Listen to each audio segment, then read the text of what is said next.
Bruce, have you seen the interview with Anthony Joshua on IFL TV with Kugan Cassius, or my bad if I fucked his name up or whatever?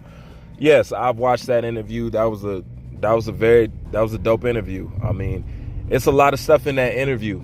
It's a lot to talk about in that interview, a lot. But I'm just gonna go on what somebody wrote me, and that was about Anthony Joshua not talking about his game plan that he used to go into the fight.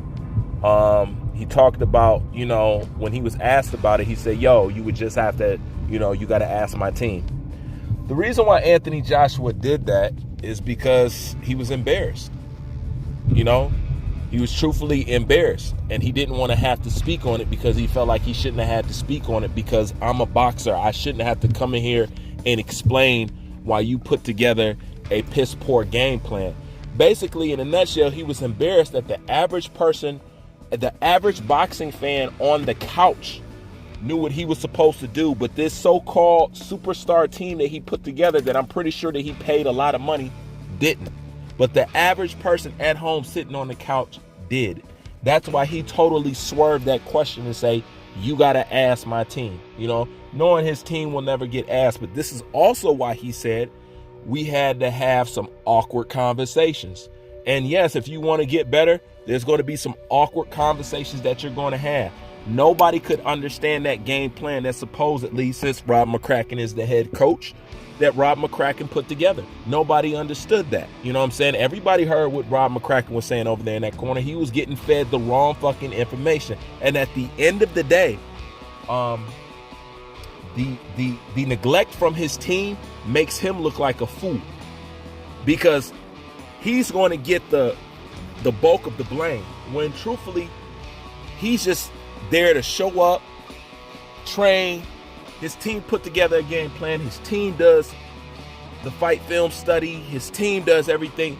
That's what he pays them for. So he can have to think less and just focus on the fight. They put together a piss poor ass plan.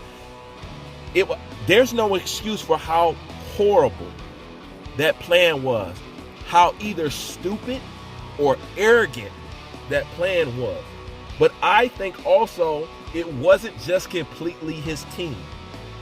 I said this before in a previous video. I said, hopefully Anthony Joshua doesn't try to go for Alexander Usyk's accolades. Meaning, Anthony Joshua sat back and heard people praising the shit out of Alexander Usyk. Actually giving Usyk let's face it, we're out here giving Usyk way more credit than he actually deserves. Usyk deserves a lot of what's said about him. But where people took it, and they always do this with certain fighters, they take it over the hill.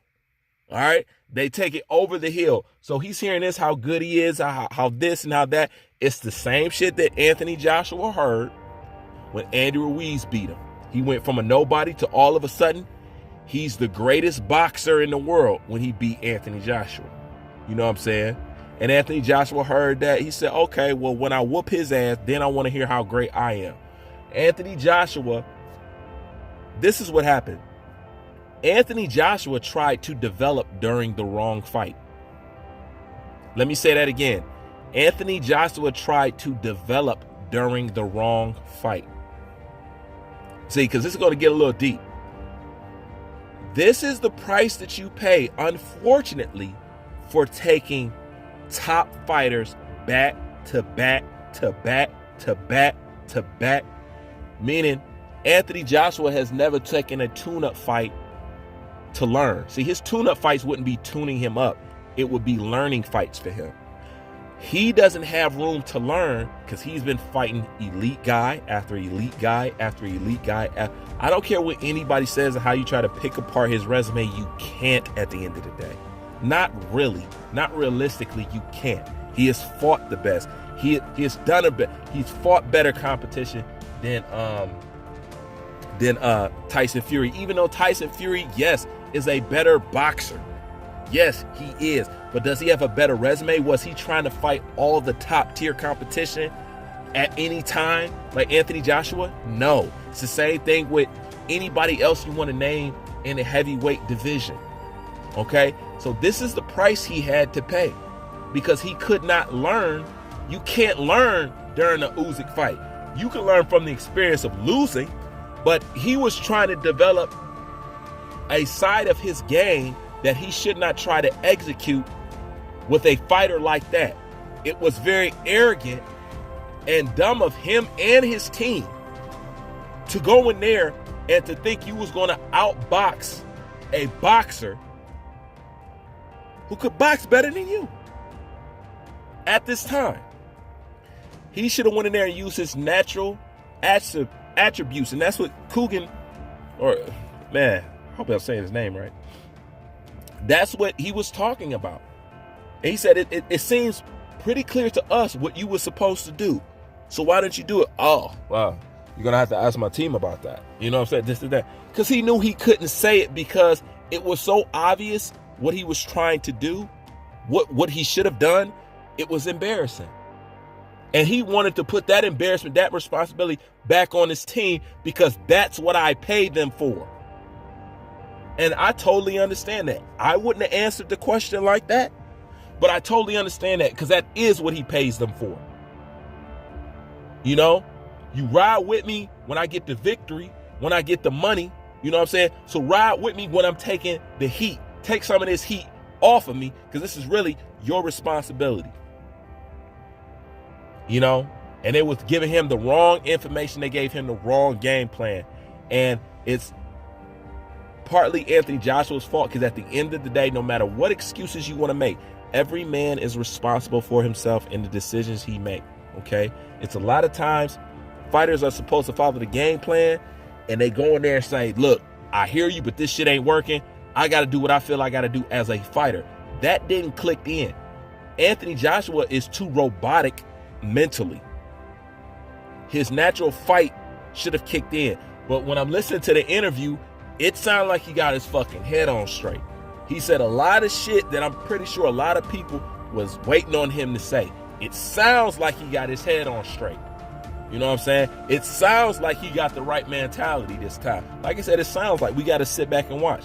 But that's why, for the most part, he didn't answer that question and why he threw it back on his team. Because Rob McCracken should have to answer for that. But we all know Rob McCracken can't answer. Because if you do ask him, Rob, so what the hell kind of game plan is that?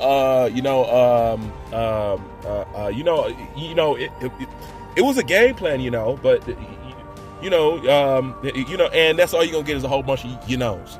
You know what I'm saying? You're not gonna get no clear answers from him. You know what I'm saying?